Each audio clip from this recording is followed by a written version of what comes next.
Initializing recording.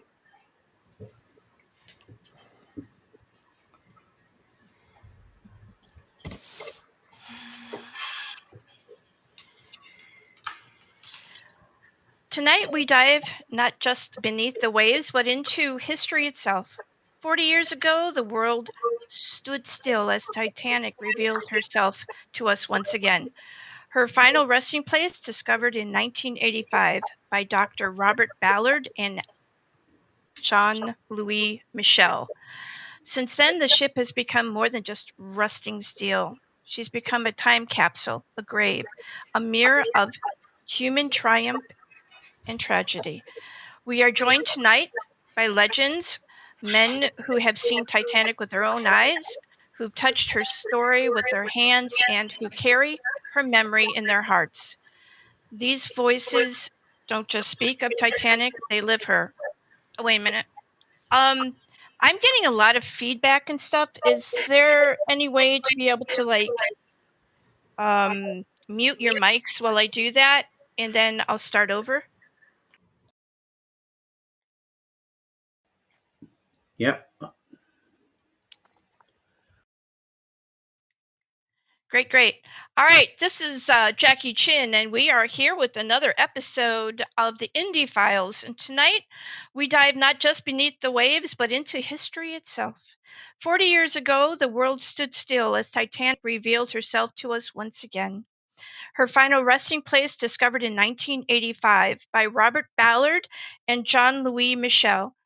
Since then, the ship has become more than just rusting steel. She's become a time capsule, a grave, a mirror of human triumph and tragedy. We are joined tonight by legends, men who have seen the Titanic with their own eyes, who've touched her story with their hands, and who carry her memory in their hearts.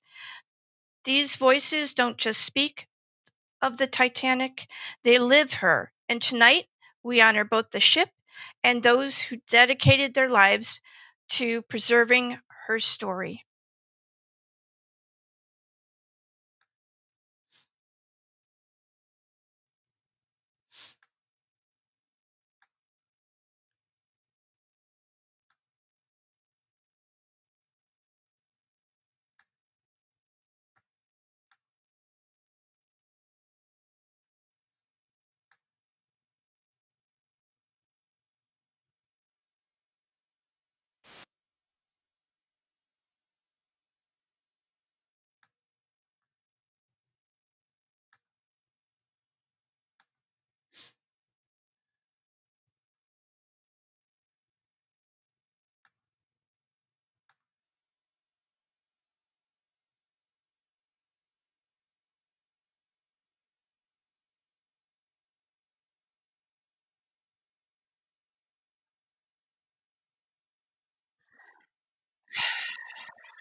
We have with us Rory Golden, and Rory is a diver, deep ocean explorer, a Titanic enthusiast, and current chair of Great Britain and Ireland chapter of the Explorers Club.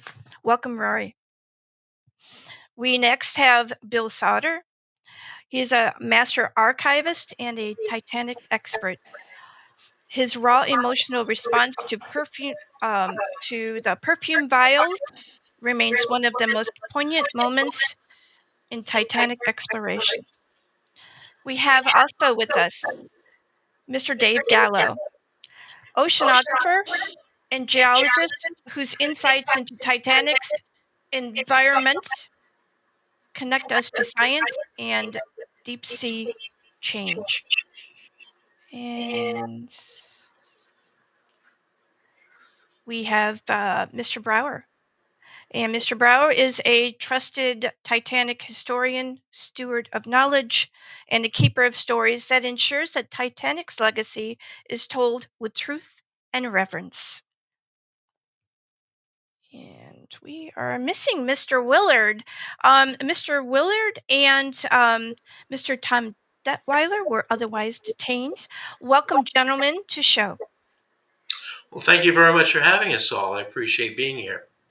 Appreciate that, your knowledge base, and for celebrating this 40th anniversary of Titanic being found. So, who would like to start this conversation? That's a good question. Well, I think I will because, of course, I think like everybody, as we remember the day that the Titanic was discovered, I have extra proximity to the event. Um, as it turns out, I used to live down the road from Ken Marshall, and we were friends. And I was aware that he had done spectacular paintings on the Titanic, and he sent in an unsolicited painting, just looking at the photographs that had been randomly released through publicity, and he turned it into I believe Time magazine, and they looked at that and said we've got to put that on the cover, and so almost voila, Ken gets a painting, an unsolicited cover painting on Time magazine, because he was the only one that could look at this stuff and actually make any sense out of it. Not to discount the knowledge of others, but it's flash memory for him. So he recognizes it, and he goes ahead and he paints it. And I wasn't there from day one, but that got the attention of Dr. Ballard, and Ken kind of got brought into the orbit of Dr. Ballard, and then I kind of followed on his coattails. And I remember one time, very early in the discovery cycle, Ken gets a box of photographs from Woods Hole. I really don't know, Matt, how many there were. There were hundreds, if not thousands. And what happened was Ken and I went to this Mexican restaurant, and we went in the back booth, and we were going through these things like baseball trading cards. I was like, oh, well, no, I recognize this. This is part of the outboard Wiebelfetzer. And pretty soon we had things kind of stacked up. And so I'm considering myself very fortunate in that I actually have been involved with Titanic almost since the ground level, looking at data, reviewing the data, collating the data. And in my case, fortunately, I've been able to work for just about all the major players in the game. And so I've seen just about everybody's archive. And so, it's all between the ears. I appreciate that. Thank you so much, Mr. Sauder. Um, Mr. David Gallo. Hello.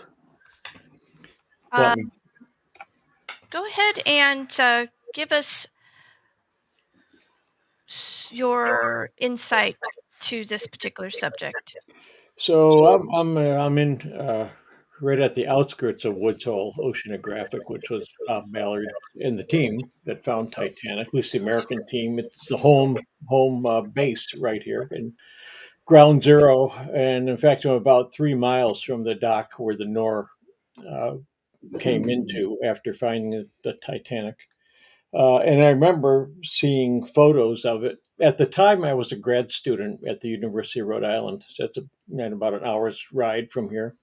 And I knew about Bob because he was already a very famous ocean geographer in the oceans. A geologist. He was studying these hot vents, which he was partly discovered as well, revolutionary things that he found, hot water coming out of the volcanoes at the bottom of the ocean and all sorts of strange life. So I knew him from that. And he would always draw a crowd at national meetings or international meetings when he walked in the door because he clung on to new technology, new cameras, new robots. That was Bob. And I didn't know much about Titanic. I mean, like most people, I knew it was a ship that sank in a horrible way. Uh, and I knew that it had been found. So about that was 1985, 1986. He went back with the ship, the Atlantis, and the submarine Elvin, and explored the Titanic that way too. And somewhere in there, I got a call from him saying that he had just found the Titanic and would I want to come to Woods Hole to be his second in command at this thing called the Center for Marine Exploration. And Bob was outside the realm of science. As a scientist, you're supposed to focus on one thing. That's what you do. You focus on that one thing and you drill down in that one thing, but you don't move out like that. And for God's sake, you don't talk to the public. You talk to other scientists. That's kind of the way it goes. And here's Bob. And in fact, Woods Hole had no idea. That's one thing that we say here, said and time again, is that they had no idea at Woods Hole what kind of attention finding the Titanic would get from the international media, from the national media, from people uh, worldwide. So handling that was a whole issue for Woods Hole. So suddenly, this little sleepy institution on Cape Cod, rather than just attending small scientific media meetings, were now thrust into the global limelight. And so I came here. Bob said, "I don't know what I can pay you. I don't know if I can pay you," but he said, "I promise you one thing: whatever you're doing, it'll be the first time anyone's done it." So, and he was right about all of that. I got to work with his lab, his cameras, people building his cameras, his robots, and it was what an opportunity for me to be to see this stuff, to be a witness to it. Also got to see the images progress. As you heard Bill talk about the boxes of images, and that's kind of what I saw when I first got here. But over time, those cameras evolved and they became electronic images and then electronic video, and it kept getting better and better and better. Along with the cameras came the processing, and now we're at the age where it's not one where it began, which was a murky blue photograph looking down and kind of making out the shape of a boiler. Now it's getting to the stage where you're building these virtual worlds. So you use LiDAR and photogrammetry and you image that boiler at the bottom of the sea and then bring it back to the laboratory so scientists can look at it, engineers can look at it, but maybe more importantly, the public can look at it and see what we saw. So it's been a real privilege for me. It's not something that I ever intended. I still don't know much about Titanic. Co-led two expeditions and been on four, I think five, maybe five. But still don't know much about the ship itself. But I've enjoyed watching people enjoy the images that we collect. So we're sharing the images of Titanic, and I enjoy that very much. So unintended, but I really appreciate having had this seat up front to watch what goes on. Thank you very much. Appreciate that. Rory. Hello. Hi. How are you? I'm good. I'm good. Thank Here. you. I'm finally got my technical issues sorted. Wonderful. Um, So, so how please, did I get involved? Well, yes. I have an interesting background story to this. I've been involved in diving since the 1970s, and my previous life I was in the music industry.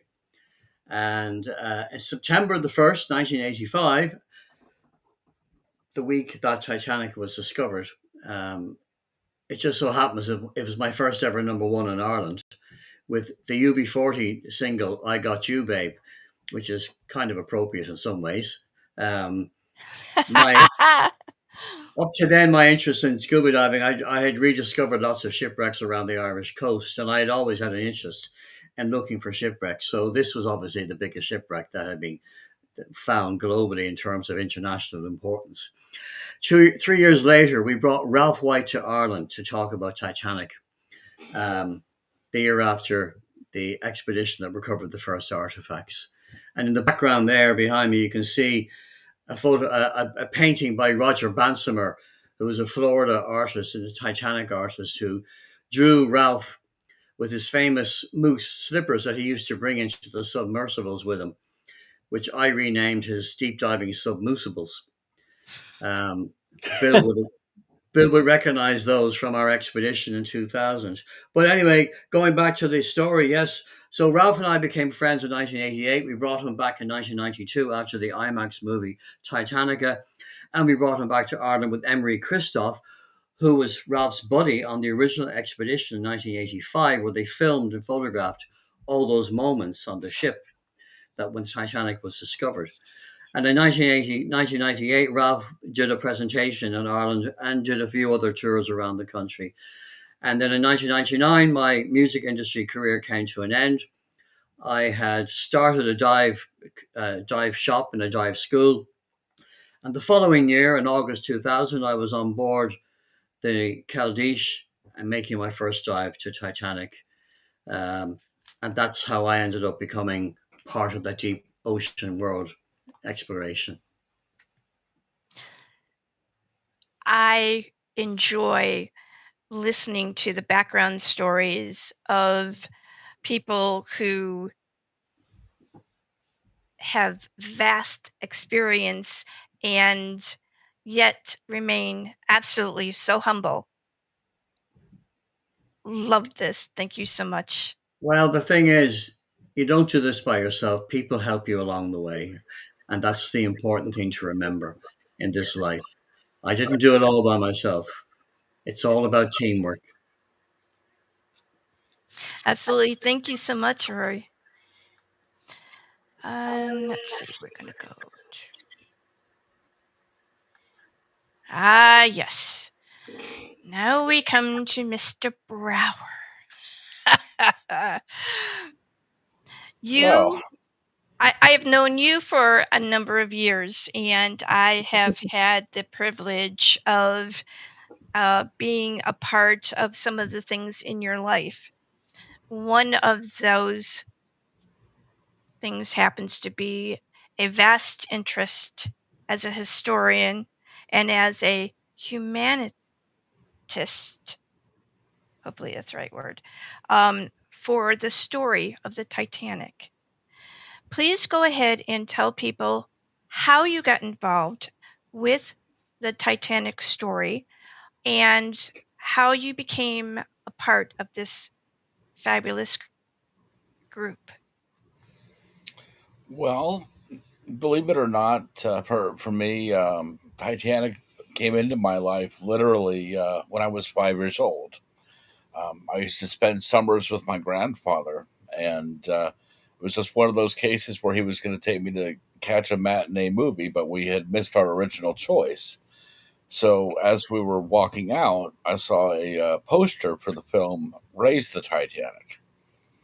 And of course, being based here and living here in South Florida, um, you know, deep sea shipwrecks, scuba diving, and things like that have always been an interest to me. And so, I was one of those kids where, besides having the membership to the Star Wars fan club, I had a subscription for Skin Diver magazine and National Geographic. So, no surprise that we opted to go see raise the Titanic instead.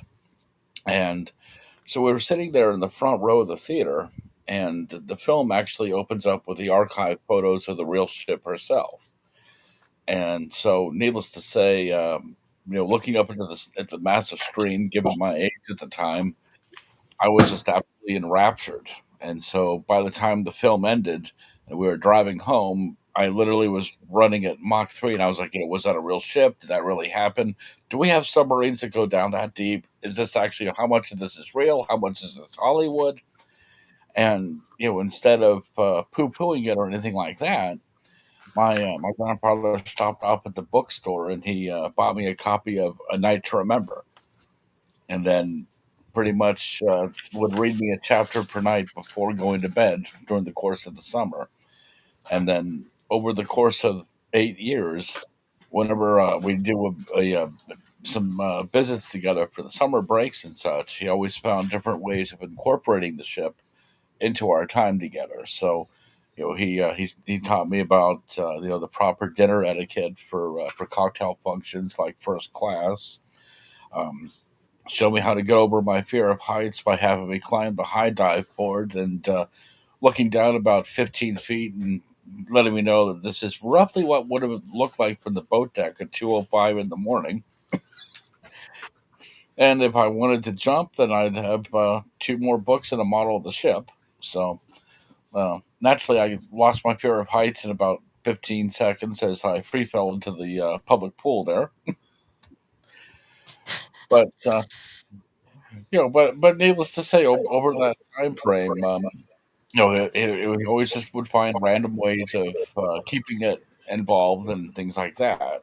And so, by the time I was 14, was actually diagnosed with late stage cancer, and so he gave me a copy of Discovery of the Titanic, and then also a VHS copy of A Night to Remember the film, and asked if I would continue my research and educate others like he had done for me.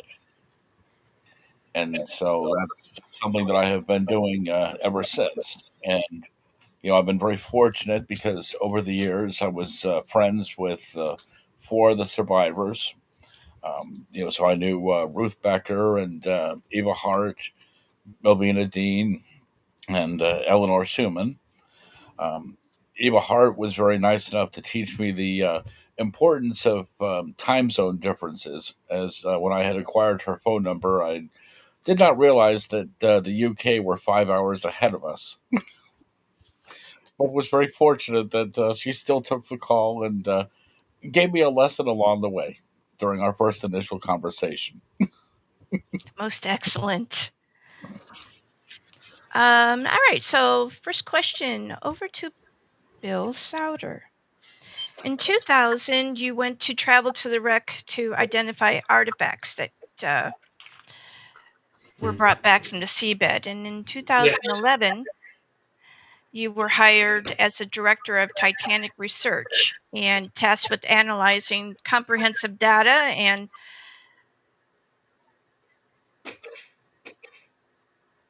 going about kind of, I guess,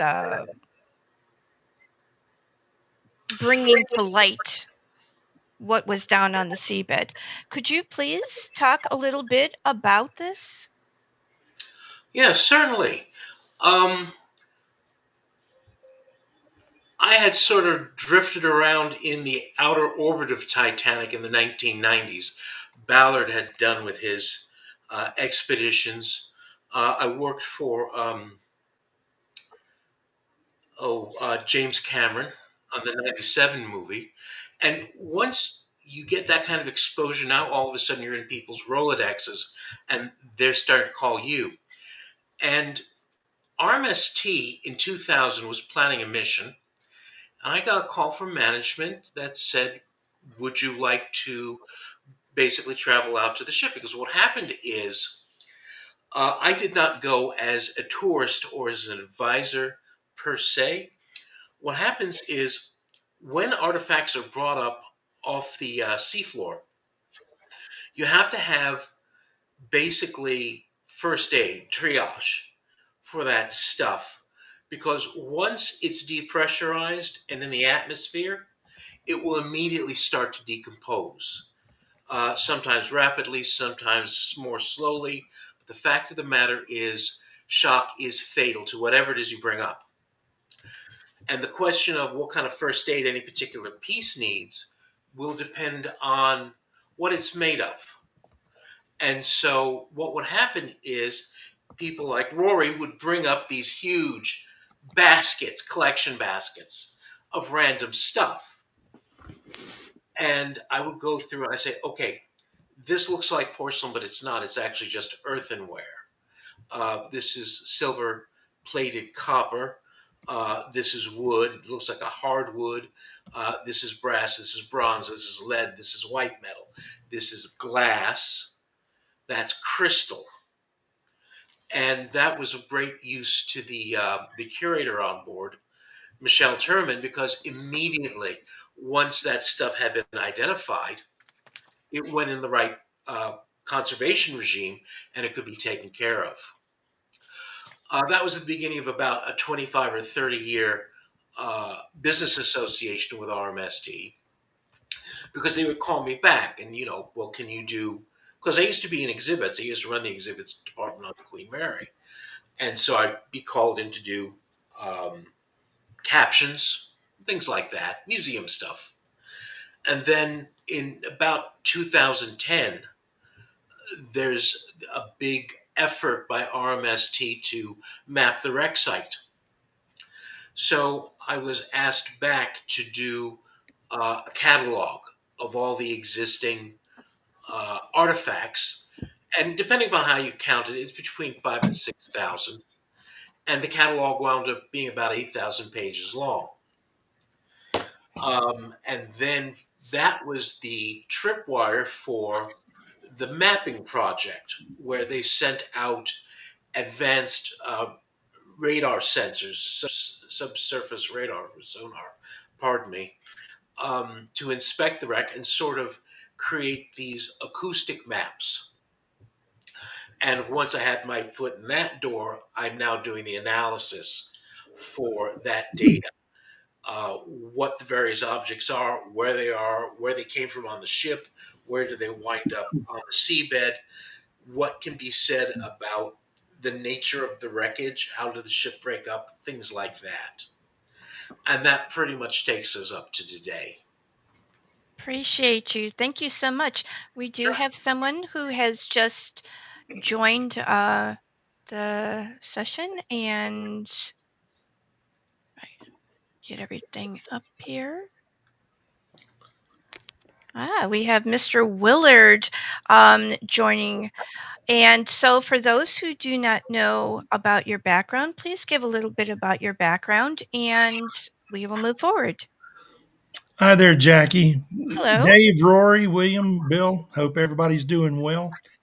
I was on the 1998 expedition where the big piece was raised. It was an incredible 6 weeks at the wreck site. We experienced everything from raising the largest piece of Titanic to Hurricane Bonnie, which had us on 80-foot swells for 17 hours. And if you imagine one being the highest of ultimate experience to the lowest of ultimate experience, we did everything in between. It was a great honor to work with the people that were out there. I was a tourist in headlights. I was going around watching a lot of the things while some of these much more experienced people were leading the charge. But we got to see incredible people doing incredible things. You have some pretty incredible things you did too. So you are the ROV creator. For everybody else, if you would please mute your mics, and that might take care of some of the other. There you go. All right. So let's talk about the ROV. Well, we invented a small ROV that was designed to go inside the ship. T-Rex was the name of it for Titanic Remote Explorer. It was a little bigger than 2x2x2, small cube. we had to turn it over to a particular group who was going to integrate it into the Magellan unit. And they made some unauthorized changes that made it a little too heavy. So we were not able to accomplish everything that we wanted to accomplish in 98.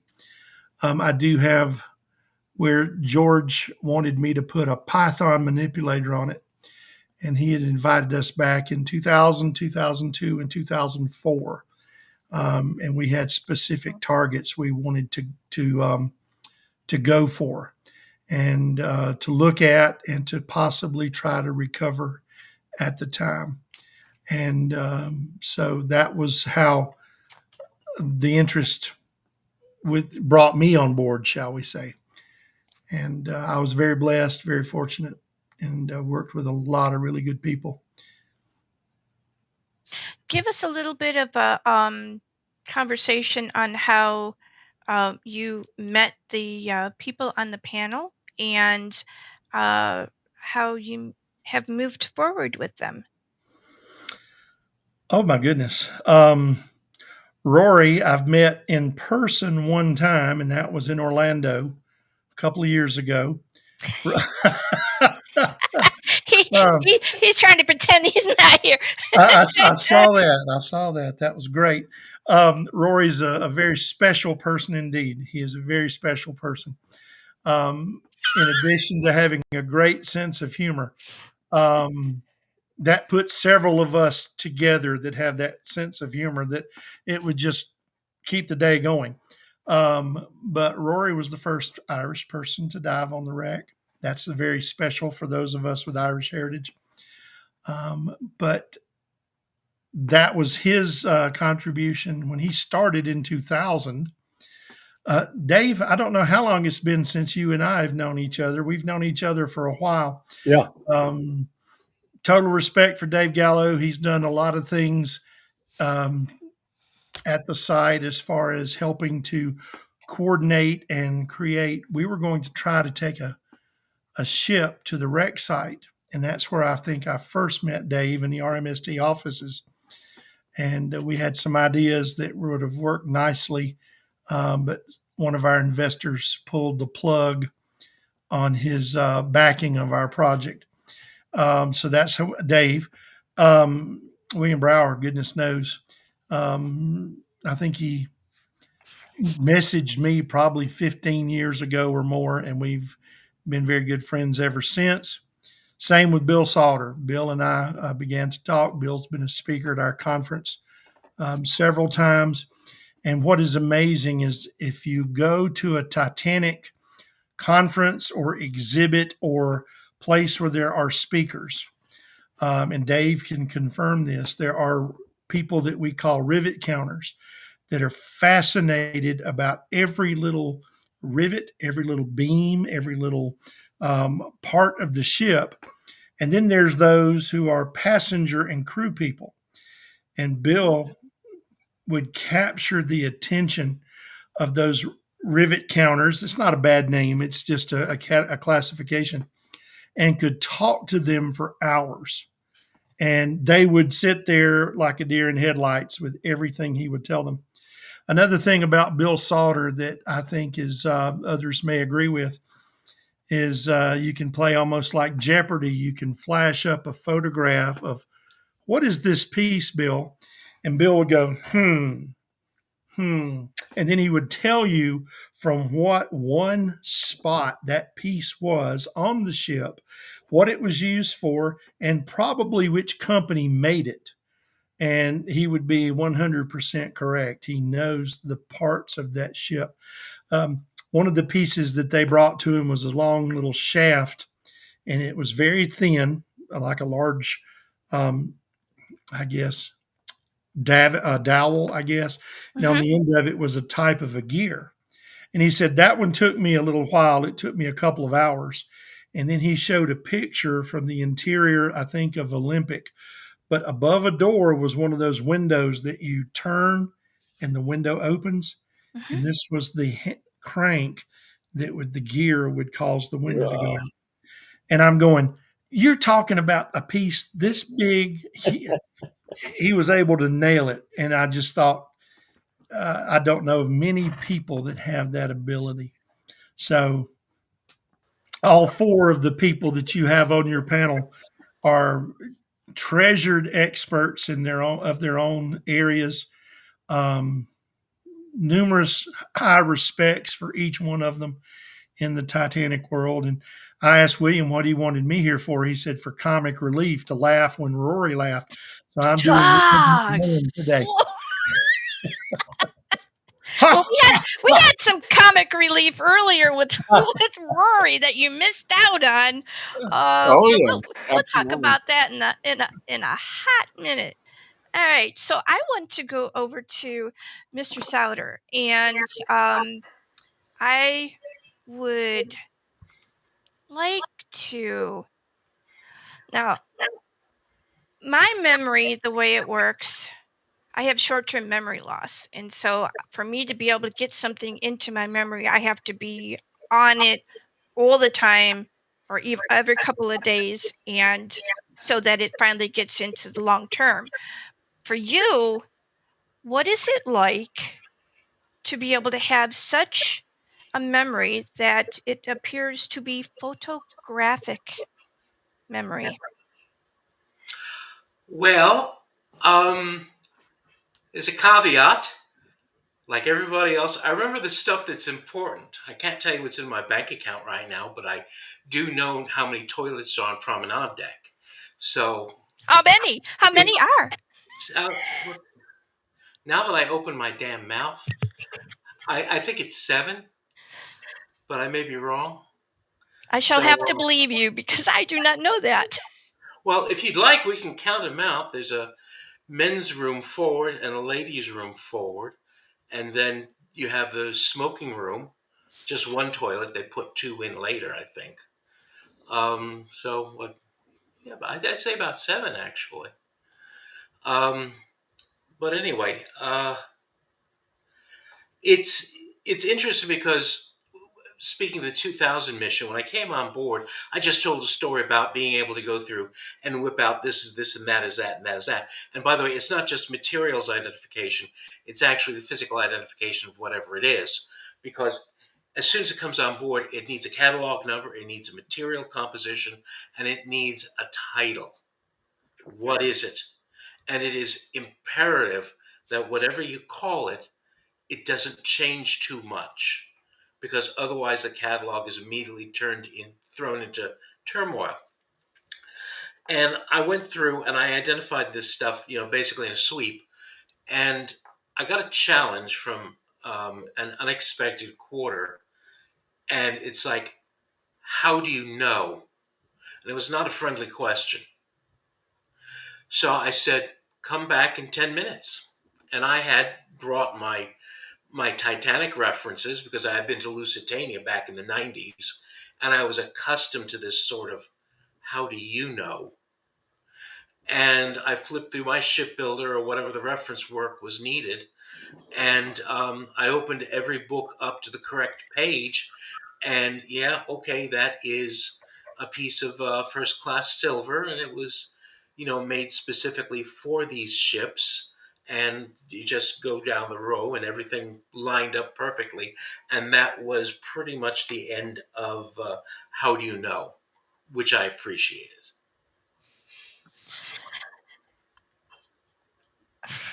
What do I want to say to that? I am most interested in your experience in perhaps your first find where you had to identify something that you really had a difficult time with, but that you finally got it, and how it was that you did that.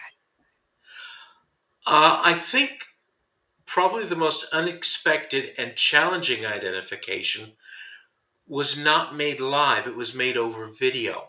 What happened was, when I was working on the Ballard project in the 80s with the Woods Hole photographs, I also worked on Discovery of the Titanic and several of Ballard's books, and it was my job to put forward photographs for the captions for the book and write the captions.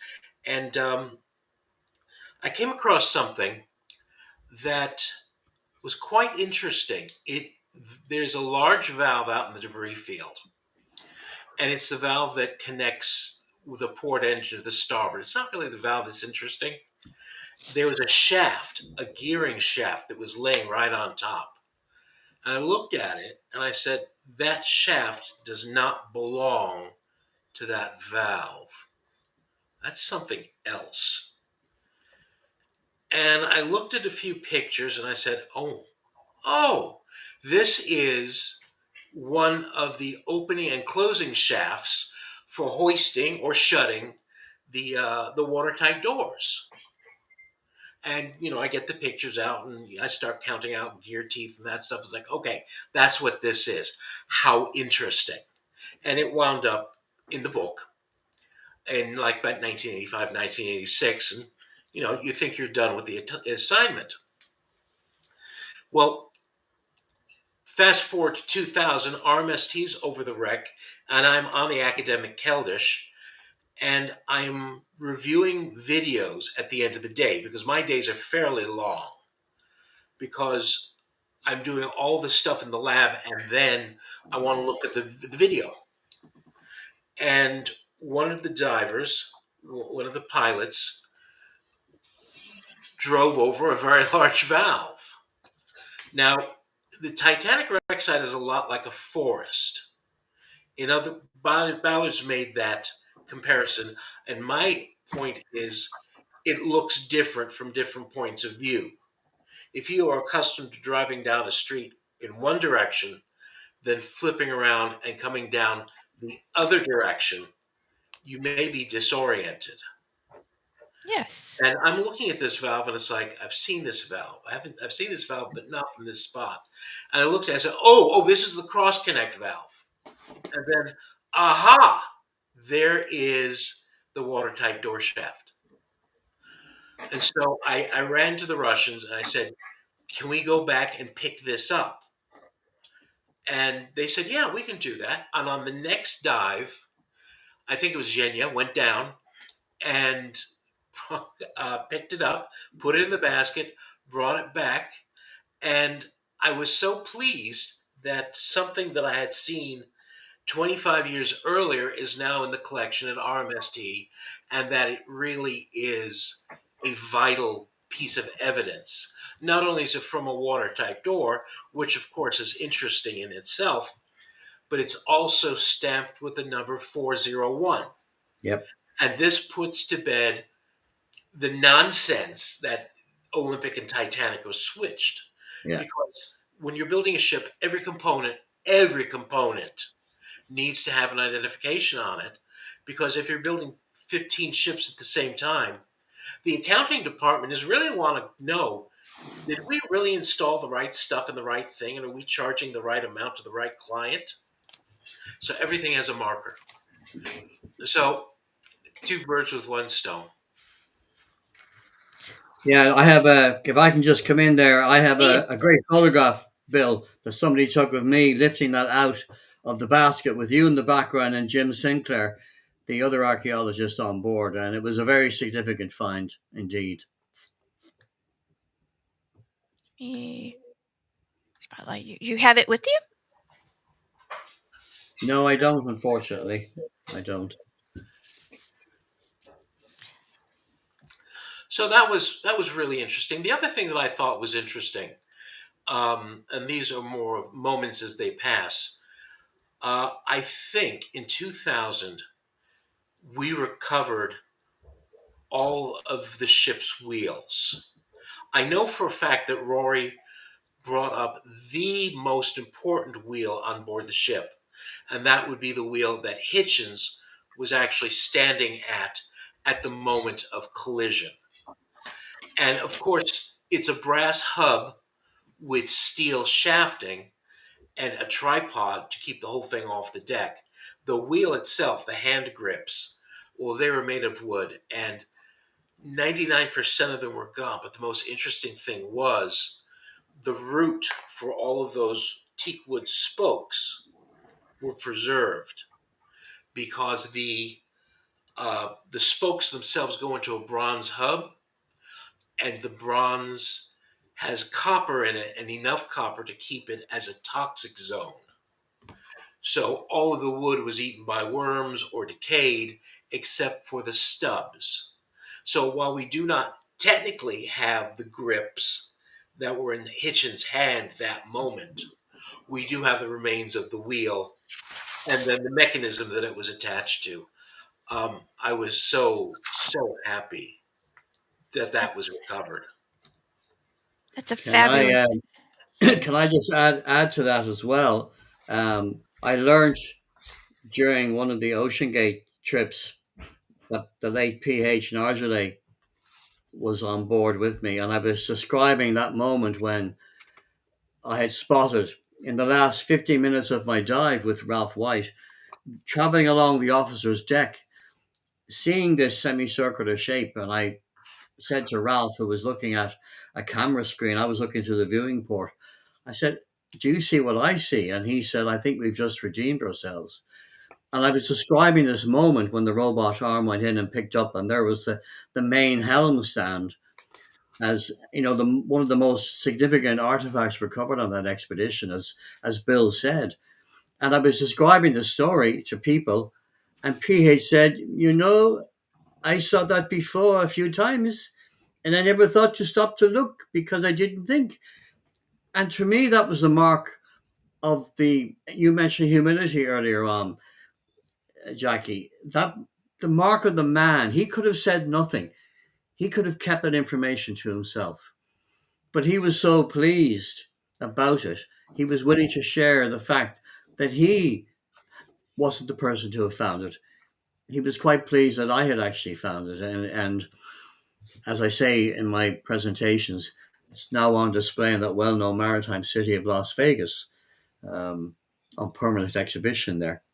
But I formed a friendship with the great grandson of Hitchens, Simon Medhurst, and he and I one day have to have a photo call with that particular helm stand to relive that moment for historical purposes.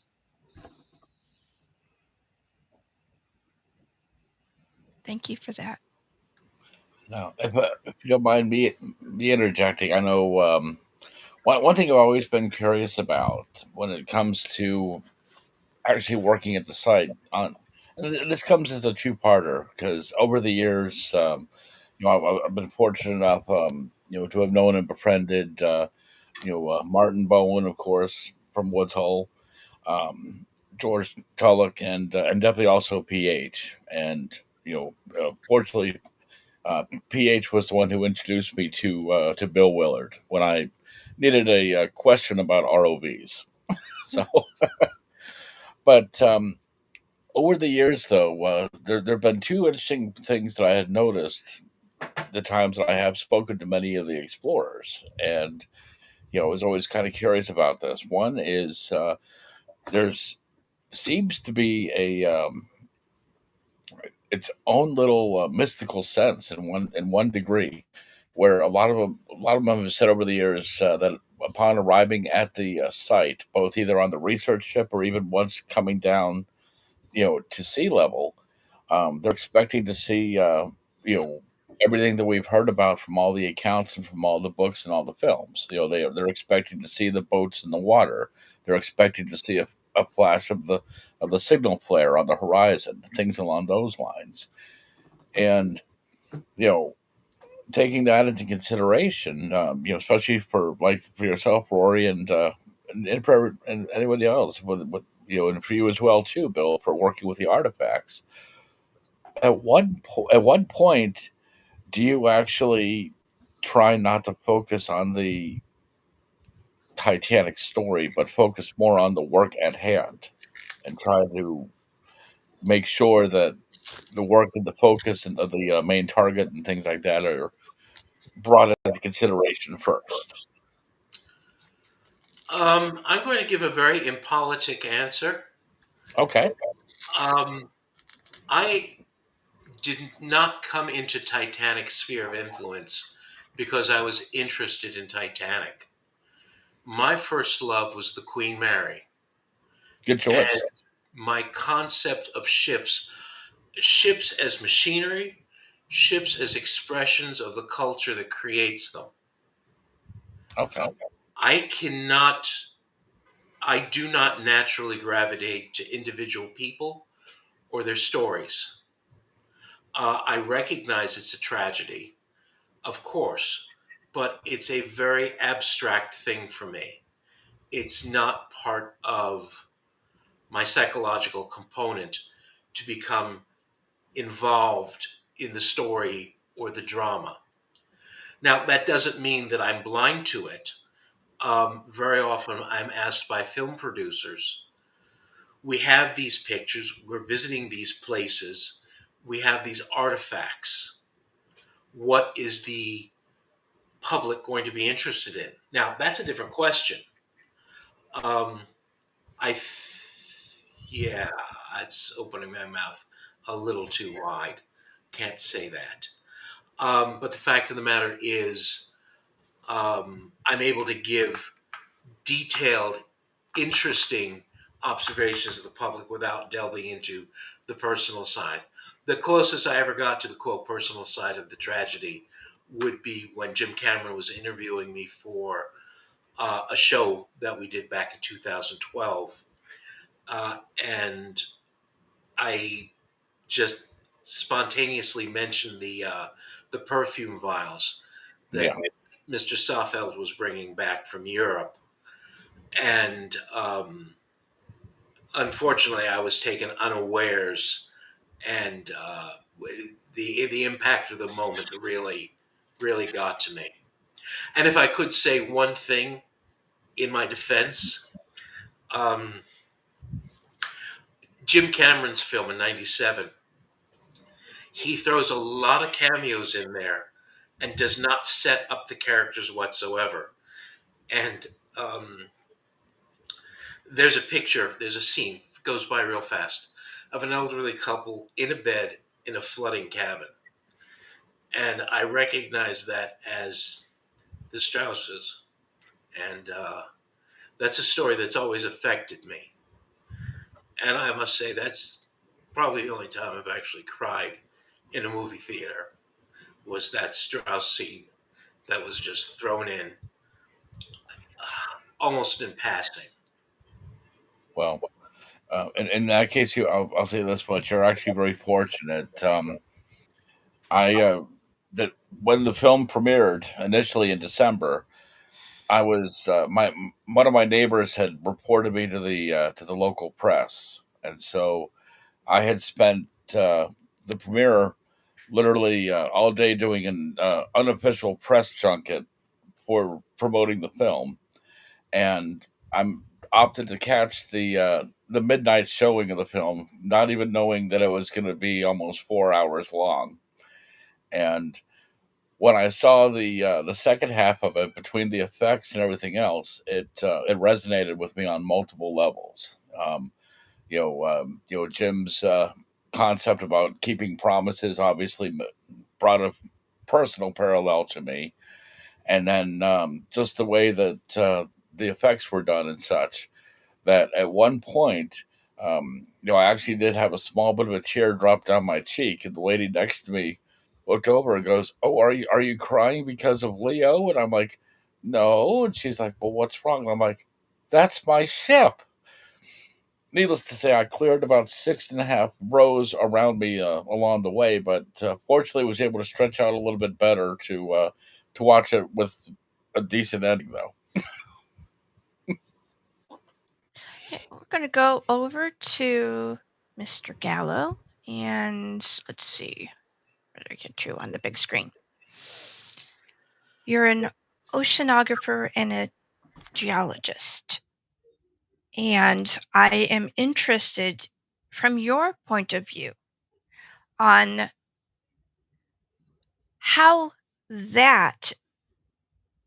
how Titanic has impacted you from those two aspects which you come to the ship with. Yeah. Let me say one thing quickly, though, about what you said. I thought, and Bill talked to both Bills in a way. Three Bill. How many Bills are there on this panel? Oh, we got a whole slew of them. My whole life, I'm surrounded by Bills. Yeah, me too. Me too. Bills, Bills, Bills.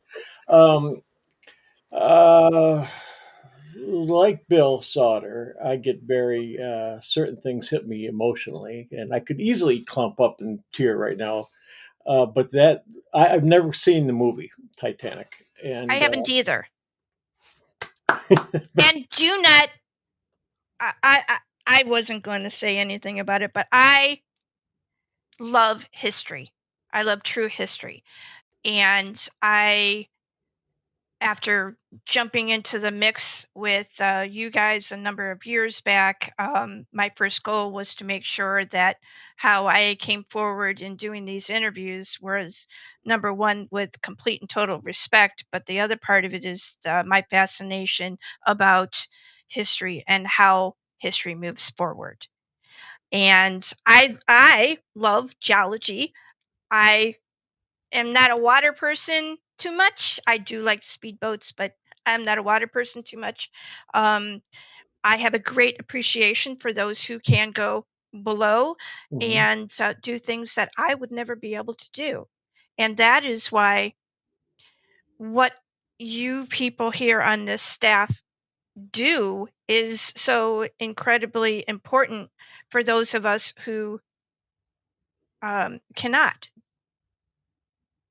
So please continue. yeah. Well, back to that point. So I've never seen the movie for that very reason because I know that I think, like Bill, probably this is me, that just below the surface of this is that level of you call it passion, or I'm not sure how to put it, emotion. And that Strauss scene is the only one of the only scenes that I have seen, the only snippet of the movie, and it crushed me. Still does now. I could tear up right now thinking about it. Such a powerful thing, and the thing about that is you know that it probably happened. Whew, boy. Um, so in my case, I tried to avoid thinking, looking at the boat deck, wondering who said what to who, goodbye, the loved one saying goodbye. It's tough to go through all that in my head. I also had the privilege, of, in a way, in a strange way, of being involved for the search for an airliner, Air France Flight 447, that crashed in the middle of the Atlantic Ocean. And fortunately, because of the team and the technology, we found that. But now this was a modern day sort of uh, analogy in a way to Titanic, in that these lives, young, old, couples, families, individuals, their life was ended quickly and unexpectedly. And dealing with that, because there too, I would talk almost every night with the survivors, the families of the victims, and boy, it just rips your heart out. It has to. Geology, quickly about that. So the oceans, we've explored about 10% of the oceans. And early on, I got very intrigued by the mountains beneath the sea, the moonless mountains. There's a mountain range 50,000 miles long, dwarfs anything on land up here, but it runs through the middle of the ocean. It's called the Mid Atlantic Ridge, Mid Ocean Ridge. And I got interested in mapping that. And initially, it was with very primitive, you map it with sound, ping, making a ping. Sure, yes. Yep, down it goes, comes back up. The time it takes is how deep the water. But then it got a little bit more sophisticated and more sophisticated. But in the early days, we would draw mountains, whole mountains, by hand with ink on paper, and we're shaping the planet. And today, it's all done by computer. But so today with Titanic, I took a turn in a way because the technology to do what I wanted to do wasn't around yet. But Titanic had that technology. But I know right now the setting of Titanic, sitting at the base of the Grand Banks, and just to the north, there's a huge scarp, and then it's flat on top. There's landslides just to the west of where Titanic is. One of the biggest landslides ever, just to the west. Could happen above Titanic. It would cover the Titanic in minutes completely. There's lumps, rocks, big rocks that the glaciers in the north uh, actually have rocks fall on top of the ice. Sometimes that ice breaks off, it becomes an iceberg. The iceberg floats to the south, carrying with it these rocks, sometimes fist-sized, gravel-sized, sometimes house-sized, and eventually those icebergs melt and boom, drops the rock. So Titanic around Titanic is scattered with these things called glacial erratics. There's dunes of underwater sediments that are bigger than Titanic, some twice as tall as Titanic, moving across the seafloor. They're not going to, they're a little bit out of the way of Titanic, but so the idea is that it's not just a big blue fishbowl. It's not a place where you just go to Titanic, because it's an unknown world, very unfamiliar world where there's underwater mountains, there's underwater rivers, underwater valleys, underwater lakes, underwater waterfalls, and Titanic sits there in the dark in the middle of all that. So it is. I cannot go to that site without thinking about all the geology that gets overlooked, but it's pretty fascinating to me. It's also very important to take note of things by somebody who actually knows what they're doing, so that if in fact you believe that there is imminent of a something going to happen where it would cause destruction for the site, that you would be able to say, hey, I've got it on pretty good authority that isn't looking really all that stable. And if there are things within that particular zone that this is Yeah, happening to, on top of the fact that there is large deterioration already occurring, uh, that your opinion and expertise would be very much appreciated.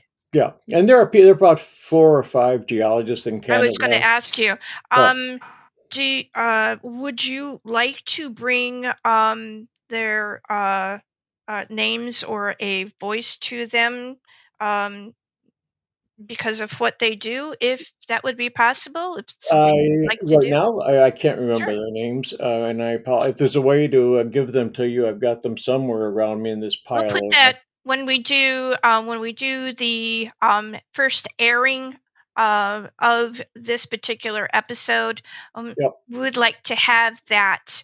I'm very interested in those who are in the background, who do not get the accolade, who work their butts off doing whatever it is that needs to be done to be able to help these expeditions move forward, and to be able Good to for you.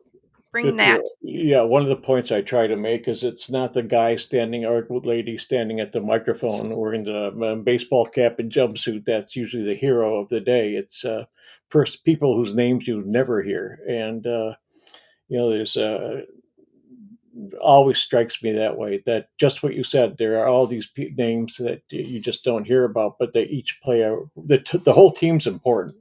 That's the bottom line, and everyone's got a role to play on that team. Rory touched on that earlier, but yeah, it's something to. I'm glad you pointed that out. It's an important thing. We're gonna go over to Rory now, and let's see, let's get all this fun stuff that happens in the background, so I'm making sure that I don't delete anybody. Yeah. All right. So Rory, you're on deck. I sure am. Woohoo! Um, I don't know where you want me to start, but I backtrack a little here. You may do. This is your jam, and I I am mean, just here steering. okay. Um, we were talking about earlier on about human connections with the Titanic. I mean, my original interest was because of shipwrecks and history and all that. But over the last 25 years, I've got to know descendants of victims and survivors of the Titanic, and their stories have become real to me. And that gave me a bigger connection and a greater insight. And we talked earlier on about artifacts coming up. In the early days, people were accused of being grave robbers. But that whole mindset has changed over time, because people now see the Titanic as a piece of history that people need to share the stories, and that the artifacts give us an insight and make something real, make that story real. Hmm. And organizations um, that heretofore might have been completely against recovery of artifacts for display have actually changed their minds and now see the ongoing educational aspects of this that can inspire a new generation of children to become scientists, to become explorers, to become geologists, to become uh, archaeologists, to become deep ocean explorers. That's what's important. And if Titanic is the catalyst for even one person to become that, then it's become a successful story. But let's backtrack. I mean, uh, David talked on the whole world of underwater exploration, and Titanic in itself was partly responsible for opening up that whole world. And not everybody knows this. Those of you who have seen some of my talks know that in 1976, the kernel of this idea was born in Loch Ness, where Ralph White, Emery Kristoff, David Duboulet, and a young geologist called Robert Ballard were on a National Geographic expedition to look for the Loch Ness Monster. It wasn't successful. As Emery Kristoff has said, they photographed the world's most expensive eel that was that size. But during that expedition, they were bemoaning the lack of interest in deep ocean and how they wanted to explore, develop technology to bring cameras and lighting systems and ROVs down to those depths to find out more what was down there. And that's where they launched the idea to say, let's go find the Titanic.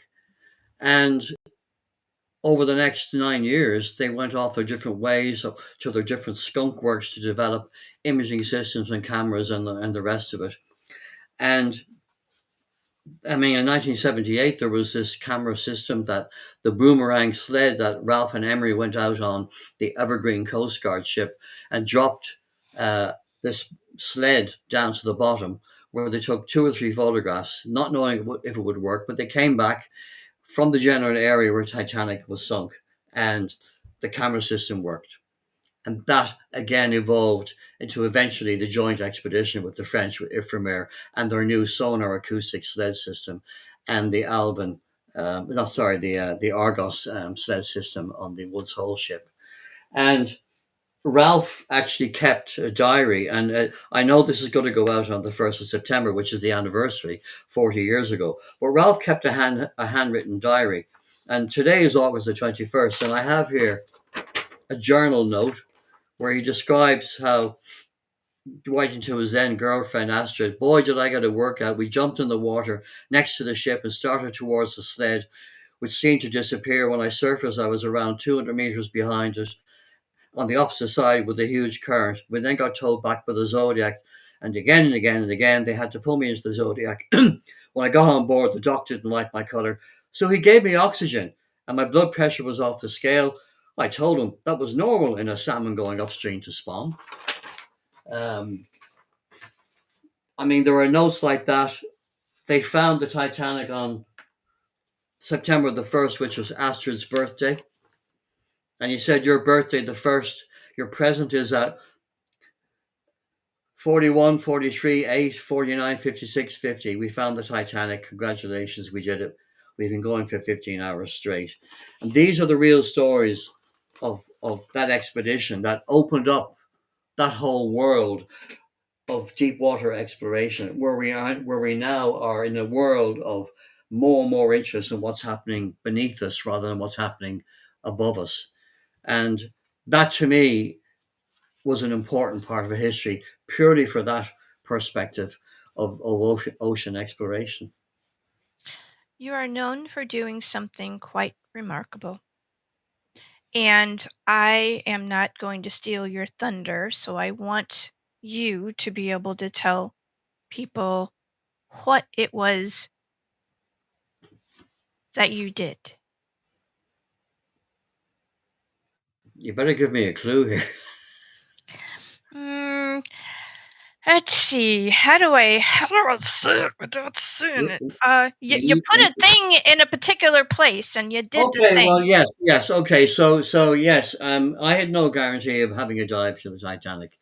Um, Mike Harris was the expedition leader, and I had said to him, look, I want to bring something from Ireland because nothing. Remember, 121 people boarded Titanic and Cove, and I think it was 115 or 114 lost their lives, and 14 of those people came from a small village in the northwest of Ireland that Bill Willard knows very well. The Addergill 14, 11 of those people died. I've done a lot of research on people from Ireland who died on the Titanic, between passengers and crew members from Belfast. So in 2000, I brought this memorial plaque from Cove, which was then Queenstown, Titanic's last port of call, and that became literally my ticket to have my dive to the Titanic. With Ralph White, it was his 30th dive 25 years ago. And it was my first. And that plaque was placed beside the telemotor on the bridge uh, where Hitchens stood. And ironically, it was on that same dive that we found the main helm stand. And I went back in 2005 as part of a BBC Northern Ireland documentary called A Journey to Remember. And we brought memorial plaques from Belfast. One of those was a miniature version of the memorial outside Belfast City Hall, commemorating the Belfast men who lost their lives, including Thomas Andrews, and the crew, particularly the engineers and the bordermen and the engine rooms who stayed to the end.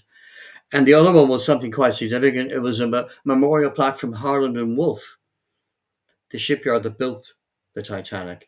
It was the first time that anything publicly had been done by them before that. So those two memorial plaques also came down on that dive in 2005. And there was a documentary made about that, as I said, called A Journey to Remember. And they were two significant trips for me back then, because a little bit of Ireland went to the same ship that was built on the island of Ireland, and from its place of birth and from its last port of call. So yeah, they were quite significant moments for me to do. But I only did it not for me. I did it on behalf of anybody who had a connection with the Titanic. That is why, right there, what you just said is why I want people to know. Because so many of these stories that you have as a collective are part of the saga, the continuing saga of the Titanic, and they need to be told. They do. They do. We only very often only hear one narrative, or only a few narratives. There are many, many narratives to the whole Titanic story. And those of you in this group know that as well. And it's important that we keep sharing these stories and telling these stories as well. Um, Another story I have is the famous Explorers Club flag that Ralph White made without the Go permission of ahead the and Explorers Club. bring that back up again, would you? So this flag, the Explorers Club, getting an Explorers Club flag is something that's very important, and it's quite an honor to get one. But Ralph couldn't apply for one because the Titanic expedition was a secret mission. So he made one. And he made it slightly different, so it was more of a plagiarized flag than a real one. And when the Titanic was discovered, he produced it, and that's the famous photograph with Robert Ballard and Ralph on the deck of the Nore. And that flag has since been to the Britannic. It's been to outer space with Jeff Bezos. Um, it was on part of the Apollo moon rocket project where we recovered engines. Um, and I had the honor of bringing it officially to the Titanic 3 years ago when I made my dive in the ill-fated Titanic submersible. Um, Another flag that was brought on the 1985 expedition was a National Geographic flag. And that flag was in Ralph's room in his man cave for many, many years. And after he died, it went into storage. And that flag resurfaced in the last few years. I produced it at the exhibition in Orlando a few years ago. Bill caught there, and so did David. And Billy Lang, who was part of the original expedition team in '85, he hadn't seen it since then, and his name was on the flag. All the crew signed that particular flag. And up in the top right hand corner, because I'd never seen it up close before, because it was always up on a wall in Ralph's house, there in the top right hand corner was written Loch Ness, 1976, Emery Christoph, Robert Ballard, David Jubilee, Ralph White, Inverness British Tobacco Club, and Jennifer Carter, the first woman to dive to the Titanic. That same flag was the same flag where the idea to find Titanic was born. And that flag is going on display in Titanic Belfast on the 1st of September for the public to see. The same way that the Explorers Club flag was put on display there on the 30th anniversary, the National Geographic flag is going on display there for the 40th anniversary. So again, putting history together and sharing the story for the world to know about. Much appreciated. Thank you so much for that. Let's see. Before we move on, Rory brought up a couple of things. I don't want to ride on your coattails, but you brought up a couple of points that I thought were very interesting. We're talking about unsung heroes. Yes. Somebody that passed before I had a chance to talk to him was Dr. Al Uchupi of Woods Hole. And he was basically Dr. Ballard's scientific adjunct in the first mission or two. And his work was essentially hidden from the public, not out of conspiracy, but because it was an in-house document. And as I have become more familiar with the contents of Woods Hole, I really have come to appreciate the work, the foundational work that Dr. Uchupi performed in the mid 80s. And I must say, under very difficult circumstances. We're so used to a press button world where the machine just spits out the answers for you. Everything that was done in that first decade at Woods Hole, that was a scrape. That was hard scrabble. The technology is relatively limited, and it requires an enormous amount of inspection and analysis for it to make any sense. The other thing I wanted to talk about was the recovery of artifacts. There's always been a hostile posture about the recovery of artifacts from some quarters. Everybody immediately jumps on the piracy bandwagon because it gets eyes, it gets attention. But I'd like to point out that I've been working with Titanic since the late 70s.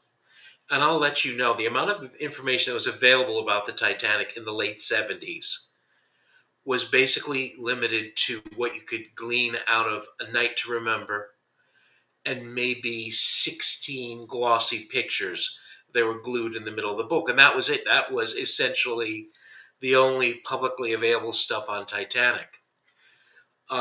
It's through the recovery of artifacts and the relentless inspection of those artifacts that the Titanic has gone from a very poorly understood marginal note in the history books to essentially a fountainhead of understanding how early 20th century British liners were put together, how do they work, how do they operate in the deeper sense of the word.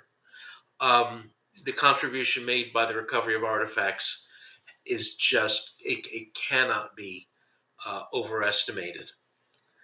The last thing I wanted to mention is kind of a personal note. Rory put his placard on the Titanic. I got a chance to do the same thing, and it is not widely known. When Jim Cameron was going back to the wreck for Ghosts of the Abyss, I was in on that project. And I had a friend who was a blacksmith. And I asked him to make a rose, an iron rose, to be laid at the wreck site. And I asked Jim if he would do that, and he said sure. My original idea was to put it in the smoking room where Thomas Andrews, so the legend has it, was last seen. That was going to be the rose for Thomas Andrews. Jim said, we can't. It's a mess. It's an absolute mess down there. And so, just off the spur of the moment, I said, well, let's put it at the very stern, and we'll do it in remembrance of the engineers. It was put in. I have no idea where it is today, but I just want to let you know there are a couple of extra monuments down there that are, or memorials, I should say, that aren't publicly known, but they are down there. And by the way, I happen to be a little skittish about putting any more down. Not that I got mine in and now you didn't, but it's starting to get a little heavily trafficked down there. I think they've arranged by international treaty you can't leave any more memorials down there without controlling legal authority giving you permission. Well, that's a great story, Bill. Thank you for sharing that. As as far as I'm aware, there have been no more plaques put on the ship since 2005. In fact, so yeah, there. But I mean, as David knows, last year when we were on the survey expedition with RMS Inc., we left a memorial plaque for PH, and that plaque is away from the wreck. It's in a little area to the southwest of the stern, on a large rock, probably one of the iceberg rocks that dropped. And PH used to say, "When I see this rock, I know where I am and I know where Titanic is." So we found the rock and we left the memorial plaque there, um, embedded in the sand and the mud, and due process was done as well. David, I think you can clarify that for people. Actually, your voice went out, but I think I got enough. Yeah, I can clarify about where it is. You're exactly right. The big rock to the southwest of the stern, and it just that plaque was not easy to leave there. We made the big mistake of asking or telling that we were about to do that. I think we asked permission, which was a big problem because there are a bunch of different agreements and policies that say you can't do that. But there are if it's far away from everything, what they don't want is people putting things in the middle of the debris field. I get it, but we took the time, and for all people should have looked at the team and what our track record's been, and know that we have that rec site is something that means something to all of us, to protect it. I have to tell you that in the there are one, two, three expeditions for sure they're planning to go out within the next year or so, and I think of another two that are might be planning to go out. And it's just Dodge City, the Wild West. I don't know. There are agreements, but they mean nothing. I mean, the ship is hundreds of miles from the Irish coast, so it's not watched. You could when Ballard found and team and the French found the Titanic in '85, only a few groups could get to that because you needed the ships, you needed the vehicles. So it was a limited number of groups. Today, with a little bit of money, you can get the robots, get the ships, go out there, and I think spend a lot of time before anyone even became suspicious about what you're doing. So it bothers me every day. It bothers me that that ship is unprotected right now, even though it's got all of these. It's a UNESCO site and all these lovely agreements, but I just think someone needs to take another look at that and about what will it take to actually protect this site a little bit better than we're doing today, because we're not doing a good job as far as I can tell.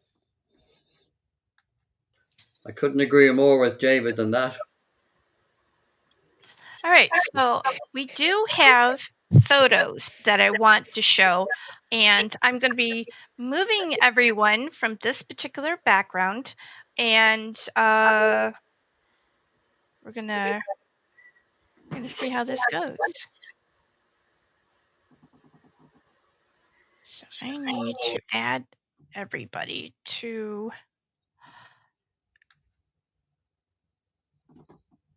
the scene over here.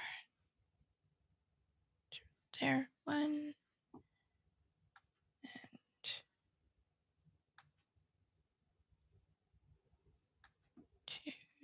Just give me. You can talk amongst yourselves while I'm transitioning everyone over. So, Hey, Bill Sauder. I have to tell you, I knew Al. He treated me well. He was also Ballard's advisor, a thesis advisor. Loved that man. My wife too, and pretty much everyone that knew him loved him dearly. But his ethic, his work ethic, you guys are so close. I mean, when I see how you work, very similar to the way he worked, and yeah, you didn't mess with Al. I mean, he knew his stuff. So, and you didn't suffer fools easily either. So, reminded me of You know, William Sauder. Yeah, reminded me of William Sauder. But thank you. much I, I, I he was actually on my list of people to contact. I was working for RMST as an employee at the time, and I had a lot of questions, and his name was now starting to turn up. And he was actually on my list of people to contact. And I yeah, got a phone call from Billy Lang saying, and Billy was very upset that he let me know that Dr. Uchipi had died. yeah, very sad. And honestly, I don't want to sound melodramatic, but for me, it was a tragedy. And it Yeah. reminded me, I was working on the Lusitania with Dr. Ballard in the mid 90s. Hmm. And it was exactly the same working configuration. I was working on the Lusitania, and I was ready to contact John Light, the famous diver, the Lusitania wreck diver. And it turns out he died just before I was ready to send my first letter. I am so the knowledge that was lost. Yeah. That's basically what bothers me. we're gonna. Now, so now, Rory, I was going to say, Bill, do you know that John Light signed the Lusitania over to the Kinsale Lusitania Museum Trust? Well, it's my understanding that Greg Bemis acquired rights to the wreck from John Light, and I Sorry. I beg your pardon. I got my names mixed up. Sorry. Greg Bemis handed it up. No, Greg Bemis and John Light had a big falling out way back, didn't they? yeah, I've got the backstory on that. Okay, I think I got almost everything. There's a lot of moving parts that goes to this thing. I just want to make sure that it's right. So, all right. Just for the team there, this is my log sheet of my dive showing the helm stand, and also that's a bit of a reflection there, but it's actually showing the recovery of the artifacts. I don't know if you knew about that, Bill.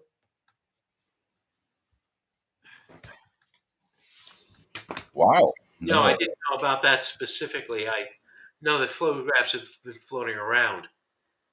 I'll read out here. Item 1, bridge telegraph stand, port wing bridge, whistle timer, brass starboard wing, control switch starboard wing, bulkhead lamp, and then bridge wheel hub, shaft and supports, Captain Smith's officer's deck. Right. Go And ahead and throw that back up again on the screen. well, it'll reflect. Oh, yeah, I'll just. That's okay. Well, yeah, well. I'll take it apart. take it out of the frame. I maximized the screen, so we'll have. Oops, wait a minute. I need to. Hang on 1 second. Oh, wait a minute. That's not going to do that. I need to. I need to do something else.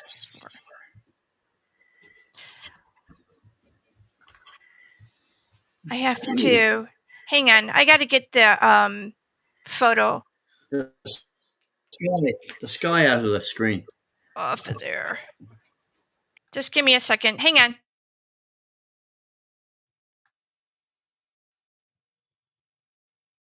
Give me a second because I don't. Wait a minute. It's too small on my screen. You have to give me a minute so that I can remove the ship picture and.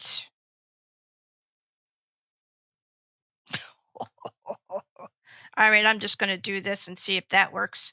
I noticed. I love that shirt you're wearing, Rory. I noticed it's a bit different from mine, though. Wait a There's minute. something. It's missing. Where did you Mine go? missing a patch. Just Is that seen. There you are. I paid more? Hang on, just give me a second. We're just, I'm new here. I've never done this before, so. I gave you that shirt, David Gallo. What are you Yeah, but complaining about? your shirt, you got the Explorers Club emblem. I don't have an Explorers Club emblem on my shirt. I'm a member of the Explorers Club. Well, then you should get a bloody patch and stick it on yourself like I did. You whingy old bloody meanie git. What Right. did he I'm say? back. Moan. That's all I ever had. I'm tired of being nice to you. Every day, Golden. moaning. Rory. Yes. Hello. Hi. How are you? I'm very good. Well, Are I you was well? until I spoke to David Gallo again. I know, but could you be a dear and throw that back up on the screen now that I've got the expedition ship out of the way? Okay. So this is the artifact recovery log from my dive on the 11th of August, 2000. Good. Thank you. Thank you for that. And this is a photograph of the main helm stand. And there are the three spokes that Bill Sauder was talking about earlier, the three stumps. And you can see a line there. And that line what was exposed. The rest was buried in a bit of debris on the deck. Yes. Let me get that out of the way. Okay.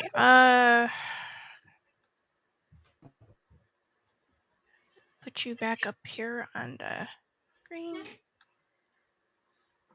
That transition you over. You're gonna have a lot of editing to do, Jackie, I think. Oh, fun times. All right, so we are going to put up photos here, and hopefully there will be room enough for everything. Well, that's as big as it's gonna get. So we're just gonna work with what we have. And please go ahead and let people know with what they are seeing. Anybody? Well, I mean, that's the Nor, of course. Is that coming yes. back in after the expedition into the dock at Woods Hole? I think it might be. Yeah, might be. So that's that was at one time probably the most productive and well-known research vessel on the planet, and had been all over the world. Usually taking samples of sediments, dredging rocks, but also in its later life, the crane on the backside, looking at the ship on the starboard back. They're from that launching various camera systems. In Titanic, there was the Angus system and the Argo system. Just want to say one thing about Angus. Back when in fact, I used this, and I'm trying to figure out. It was '85, and it was in the middle of the Atlantic. I've got to go back and look at if it was before or after Titanic. Anyway, Angus. You used to have to start you have a camera which has to be inside a enclosure, a cylinder to protect it from the pressure. And that was problematic because we had to turn the camera on at some point. You couldn't, there were no cables to get power down, so it all had to be self contained. And oftentimes you would start the camera at the surface, put it in the container, close the top, bolt it down, send the vehicle down. So now you're 3 hours into lowering and probably 5 hours into prep, and tow it around for 2 or 3 days. And I'd say 50-50 time. The camera never started, never worked. So you spent 3 days then towing a camera around the bottom for no results at all. So it wasn't very long after that, but a real welcome when we started to get real time photos from the bottom of the sea. See, I think when I talked to Billy Lang, he said it was some time because of a system like that before they actually realized that the Titanic it was broken, it was in two pieces. He said it was days before they figured out that the stern and bow were separated, and such it goes with the imaging back then. No, there's the image. There's the boiler. Yeah.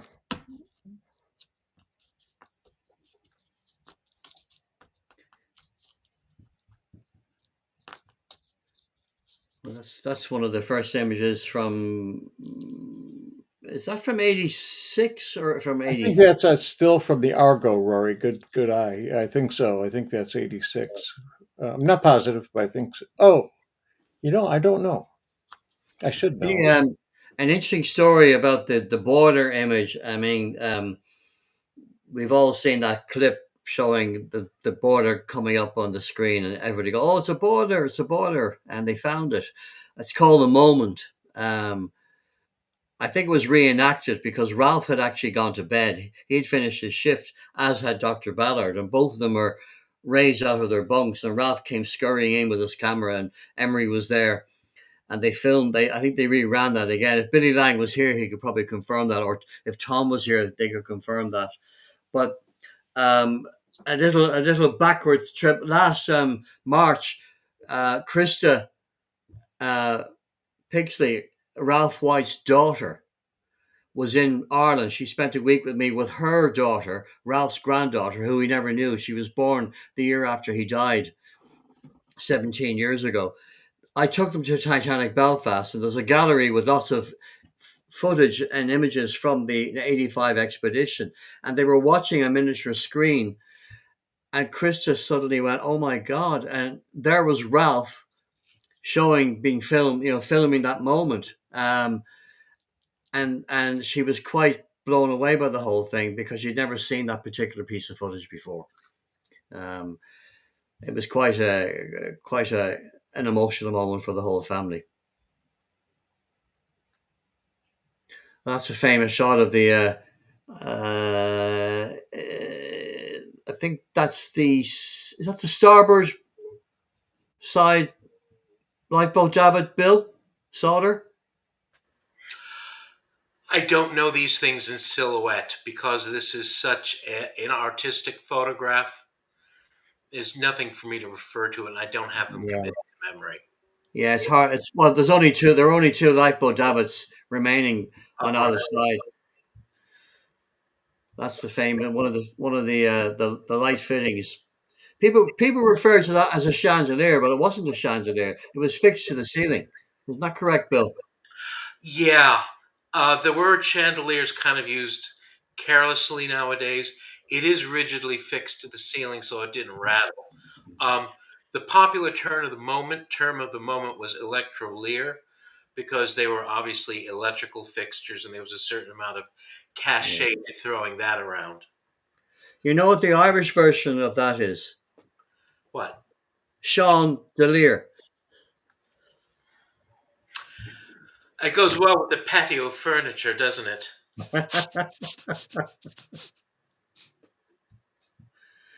Another image of the expansion joint separating the ship areas along the officer's deck. I think that's on the starboard side. I think. Oh, over to you, Bill. You can talk about that I can doorway. tell you that the image is almost microscopic on my screen, and there isn't a lot of I contrast. I can't get it any different because that's how It's a they were the sent to me. gangway door that was recovered. That's I the think. D-deck door. It's the Yeah. D-deck door. That was recovered in 98. PH was approaching it in Nautil, and as he got within about 10 to 15 feet, it just fell down and it was recovered. And it's a magnificent piece. And the story is that Lightoller sent crew to go down and open the door so that they could load some of the partially filled lifeboats with From that. people from that level. And while there's no evidence that anybody ever boarded from there, the door remained open. I think there's a black and white photograph, obviously black and white from 1912, at Cole at Queenstown off Roach's Point, where that door is also open, and you have a couple of officers standing inside the doorway.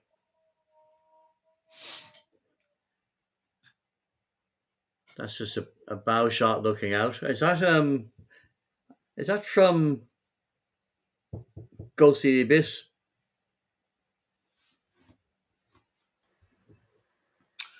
Well, it could be. Generally speaking, if the photography is excellent, it's usually Jim's work because he's fussy about that. The other way you can tell it's Cameron is because there's a light above shining down to illuminate Yeah. the photograph. From That one of means the you had to mirrors. have both mirrors active. So that tends to say Jim Cameron. And these photos that I have came from Mr. Brower. So just letting everybody know. Yeah, this one, believe it or not, this image right here is part of a collection of slides that Ralph White had. White gave you. That's one of Emery's and Ralph's photographs. I recognize it. Yeah.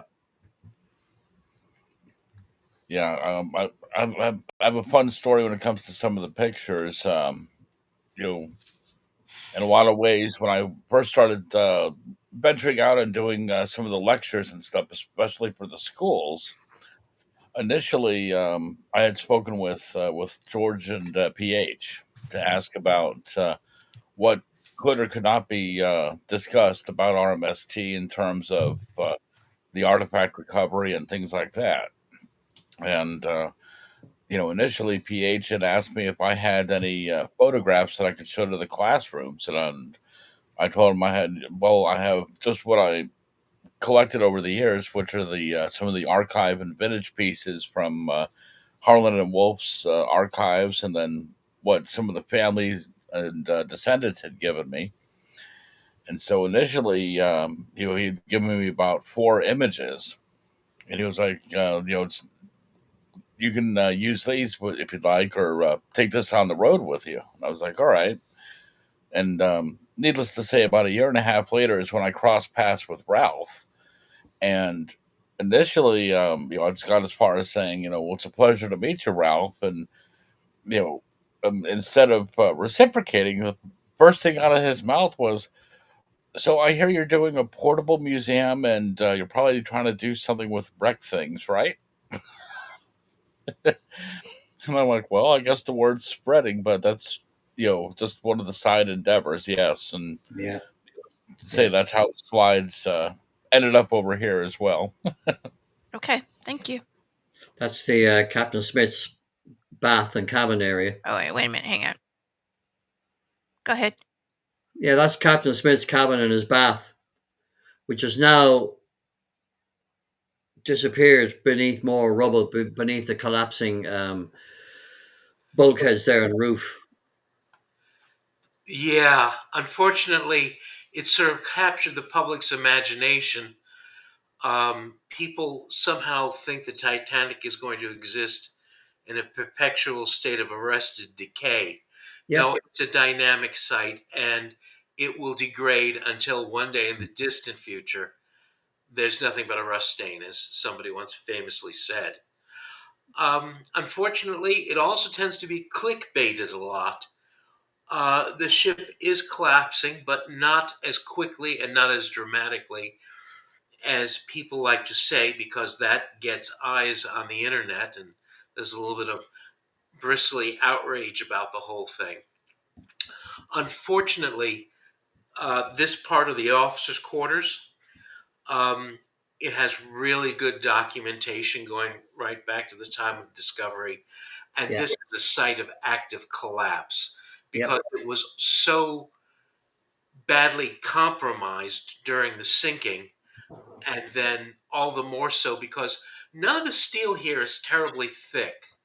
It winds up being about a quarter of an inch thick, and it's been down there long enough that we are arriving at a disintegration thickness for a lot of this stuff.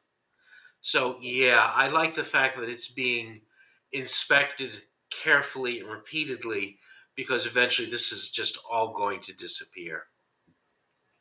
That's why these photos are so important, and authenticated photos Yeah. more than anything else. You mentioned the word authenticated photos. I personally agree completely because the problem is we're now getting into an AI regime Yeah. where they can be very easily counterfeited. And I actually have a whole file. I call it Faux Titanic. And back in the day of Photoshop, it was relatively easy to discover which had been synthesized. But as AI gets better and better, um, it's becoming more and more difficult. And I'll say, and I won't point any fingers at anybody, but it's starting to become insidious because it's showing up in public spaces and coming from quarters that you would not suspect.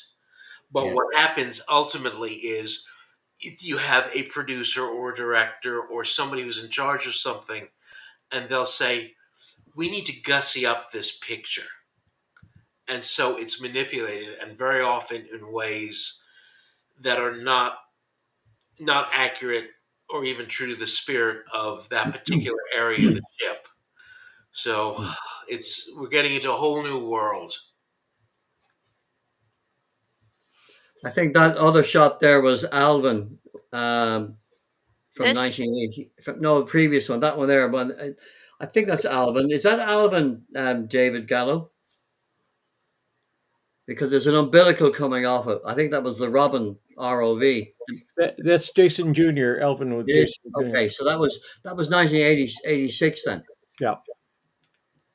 Thank you for that.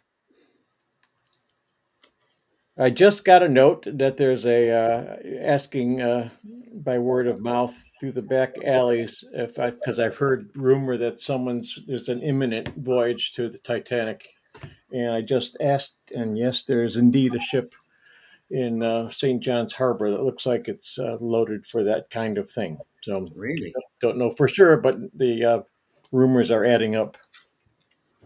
Who would like to take this one?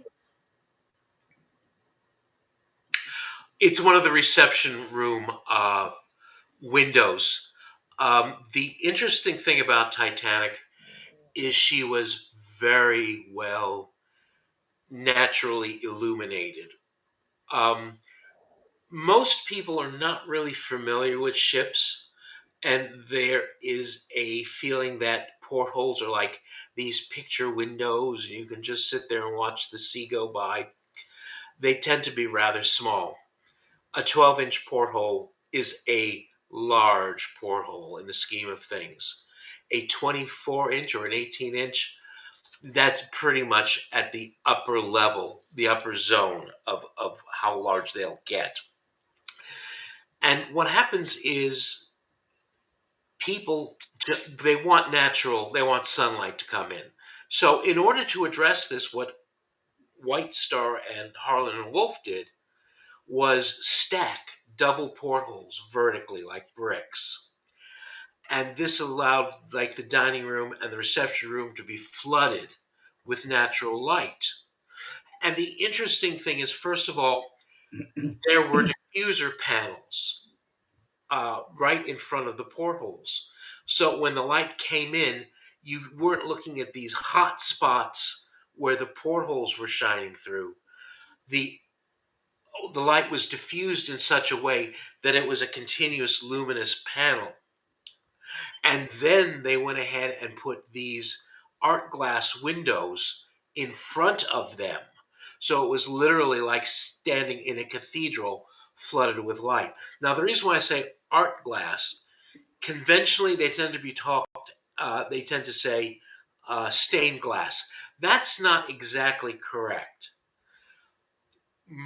Most ships, let's use specifically, in the case of Titanic, you don't want windows that have heavy colors in them, because what happens is this is a C and B scene peacock zone, especially for first class ladies.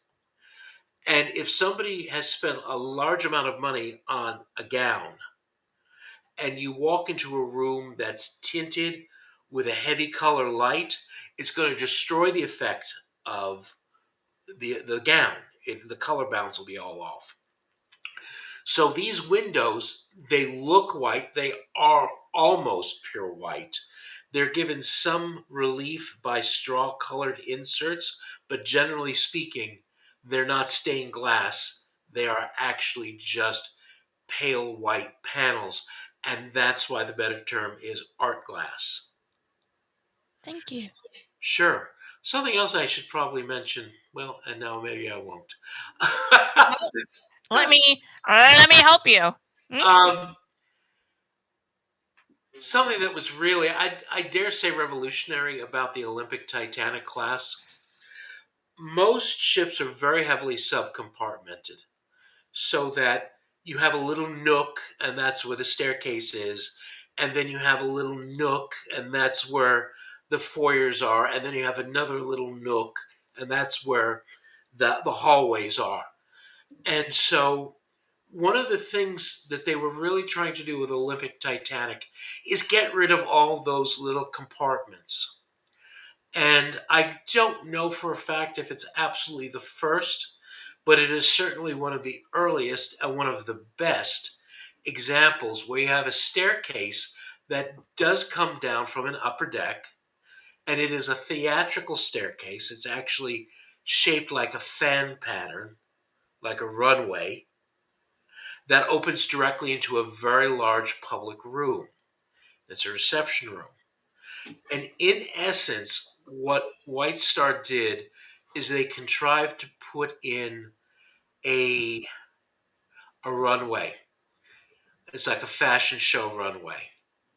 And this allows first class ladies to descend into a beautiful room flooded with natural light and painted in off white, so there's no color competition, and that they are the centers of attention until they finally arrive at their seat and are seated for an aperitif. A completely different psychology than what was used on, say, Lusitania, Mauritania. So much so, is not only were these very popular rooms, the reception rooms on Olympic Titanic, for as a meeting space, but they also wound up being a lounge. After dinner, people would go out and mingle and listen to the band, to the orchestra. That was very different. That was, I dare say, epoch making.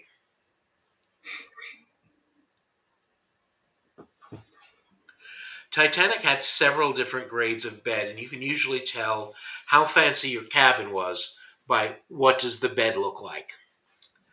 The very best beds in the deluxe suites are almost always made out of wood, and they are very elaborately carved and in sympathy with the rest of the period of the room. So if you're in a Louis XV cabin, you're sleeping in a Louis XV bed. The next grade under that is what we see here, and these are brass beds.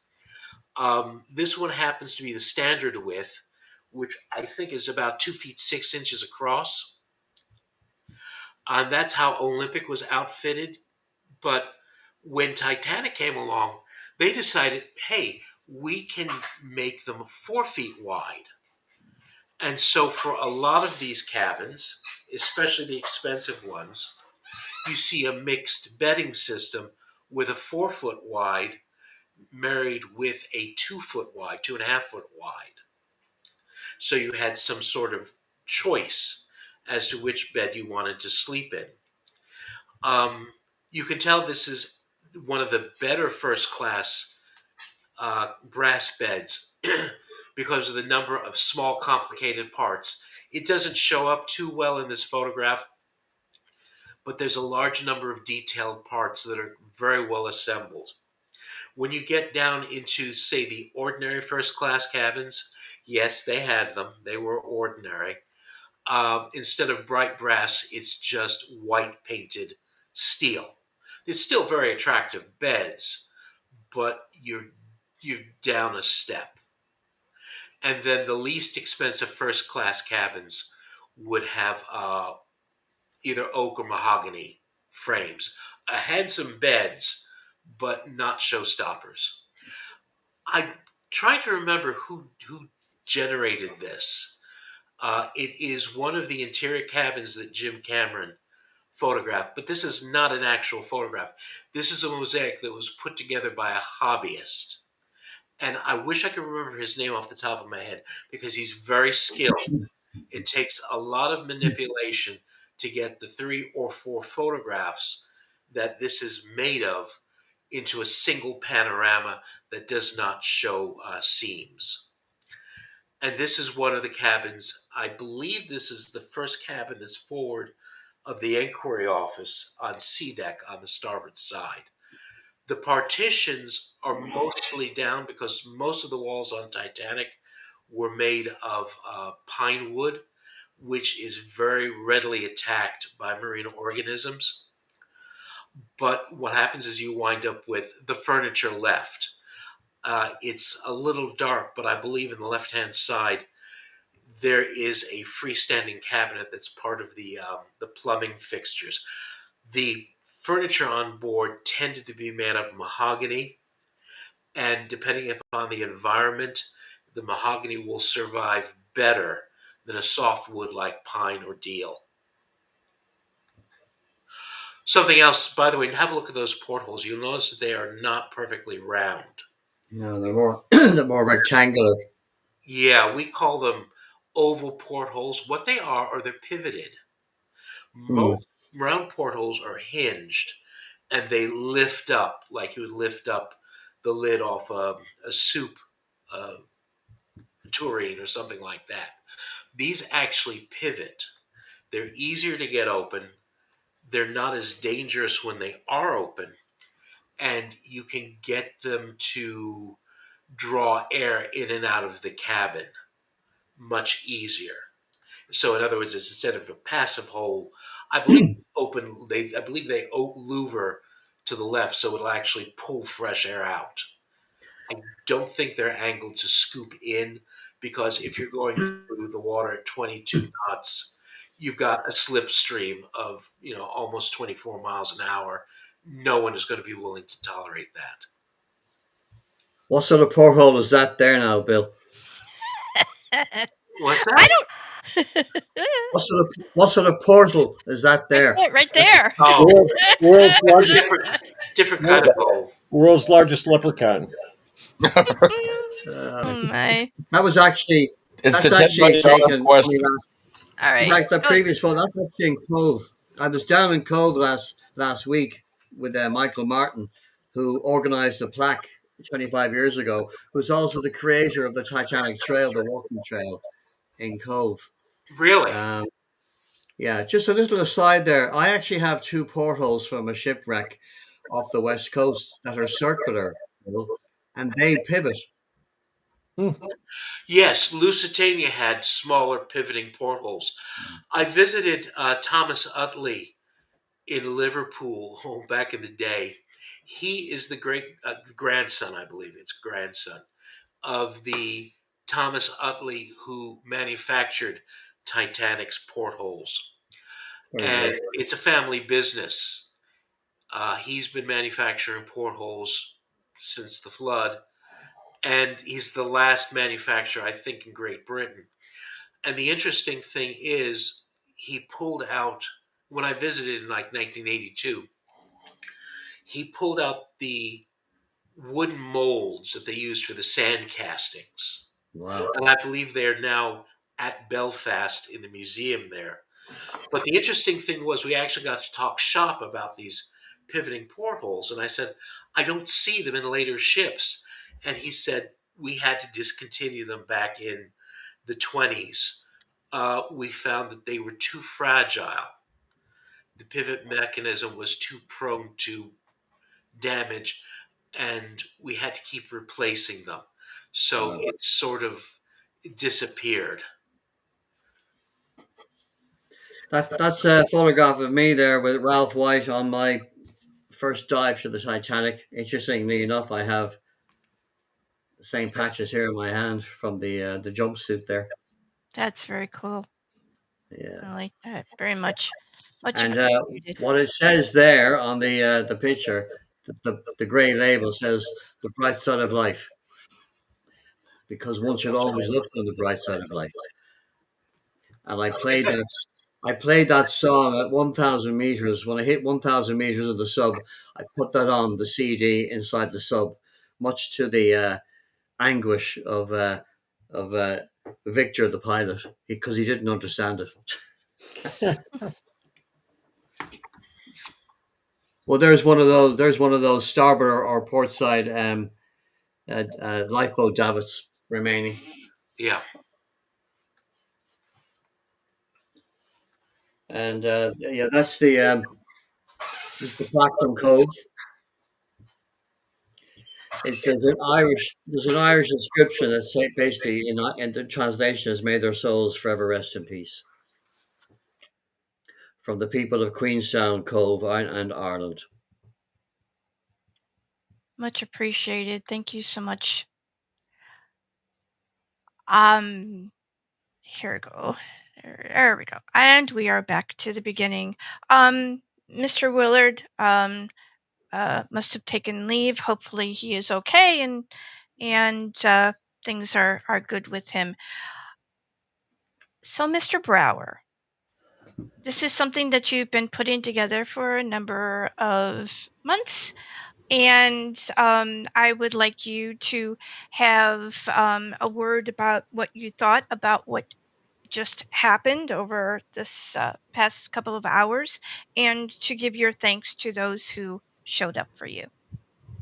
Well, absolutely. In many ways, that my inner teenager is still giddy with delight, and I like to say that it's a good way of kind of showing exactly. 'Cause people ask me off and on, how they're one is able to get as far as you can, and as we've all talked about before, it's because of the help of some of the others within the community, and so you know. Best example I can give, even though he could not make it on, but believe it or not, I had done a lecture at a private school down here in Fort Lauderdale, and the school principal happened to be good friends with Tom Detweiller, and so the principal, initiated the contact, and at that point in time, I was just only a few months into also corresponding off and on with both PH and George at RMST. And so they had George and PH to let me know that there were plans for an upcoming expedition, but everything was all still preliminary. Now, I decided to kind of take my own little shot in the dark in a lot of ways. So I actually called Tom, and at that point from his office, and I was like, "Listen, I understand you might be going out to Titanic, and I want to run something past you if you don't mind, and we'll set this up like a traditional lunch meeting and things like that." Now, bear in mind, at that point in time, my my touring museum was in its infancy, and I was just barely into my 20s. So instead of a full traditional lunch meeting, we ended up doing the full presentation in the back booth of the Waffle House, and I just conveniently used the countertop to hold my concept together to demonstrate it to him and such, and you know over waffles and an omelet, we heard everything out that I was hoping for, and you know, from there it just kind of upgraded and passed itself along and such. So between him doing that, PH introducing me to Bill Willard, and also with Ralph White and such, and going down the line too, like Bill Sauder. I knew of your work through the Robert Ballard's book on Lusitania. And some of the running jokes within my family is the fact that my great grandparents used to sail the Lusitania, the Mauritania, and briefly on the Aquitania. And so, technically I should have been more of a canard person, but, Titanic and White Star was the ones that caught my heart first. And then the same with Dave, because my grandfather served in the during the war, and always talked about his time in Guadalcanal, and in particular, he was at Iron Bottom Sound, and I always thought that that was just a phrase in a battle that he made up until, lo and behold, Woods Hole went out to do the exploration. You know, and then Rory, for sure, without a doubt, your contributions both between 2000 and even 2005. You know, I was able to get a copy of A Journey to Remember, for part of my collection, and it just absolutely just floored me, just the way that you presented yourself during the course of that whole expedition. And so that's why I was very, very pleased we were finally able to cross paths over these past couple of years. Thank you. So, and definitely, gentlemen, just want to say thank you all for not only coming on here tonight, but also your continuing endeavors, in terms in the field of deep sea exploration as well too, because Lord knows we're still only at 4% of the world's oceans explored, and there's still so many other things that could be down there. So, without a doubt, thank you. My appreciation to everyone who has joined this panel this evening, and I look forward to seeing what you're going to be doing within the coming years. This is Jackie Chin, and you've been listening to another edition of the Indie Files. Good night. Good night.